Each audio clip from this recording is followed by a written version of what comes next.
Maťko a Kupko sú známe rozprávkové postavičky.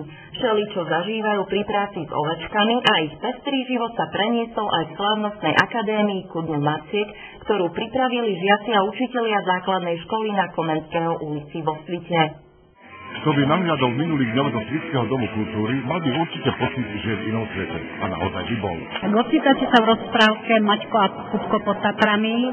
Je to taký krásny darček našich detí všetkým mamám. Všetku tú nádheru na scéne upieklo v škole 15 učiteľov a pod ich vedením 152 detí. A my to robíme vlastne pravidelne už 20. rok, takúto akadémiu slavnostnú aj ku koncu školského roka, ale aj pre maminy. A stále sršia nápadmi. Ani tento nemá chybu. Dvaja slovenskí šuhaji, Maťko a Kupko, vyhrali týždeň dovolenky v Tatrách.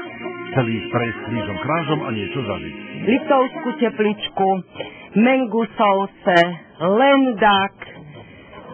Dokonca zašli aj na túru na Horehronie, nevynechali Štrbské pleso.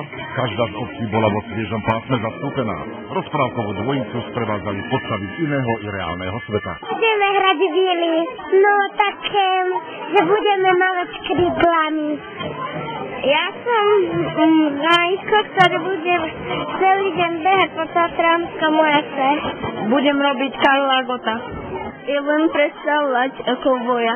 Budem sa pasiť s druhým koubojom. Kde inde ako na rodeu v Mengusovciach. Tých zastávok po Tatrách bolo 15, vrátane zábavných miest pre dospelých. Rozprávkovej dvojici sa páčilo všade. Na túre Horehroním i v rodine Lendackého gazdu. Keď videli, ako si zelená čiapočka poradila s vlkom, zvážili, že je čas vrátiť sa domov. Do koliby k ovečkám. To bol vlastne celý príbeh. Plný porozumenia a za ním poctivá práca všetkých, čo ho pripravili. Pre mami a vôbec pre všetkých. Celé to bolo fantastické a super je, že to malo nejakú svoju myšlienku, ktorá sprevádzala vlastne celý program. Všetko. Každý rok chodím a stojí to za to.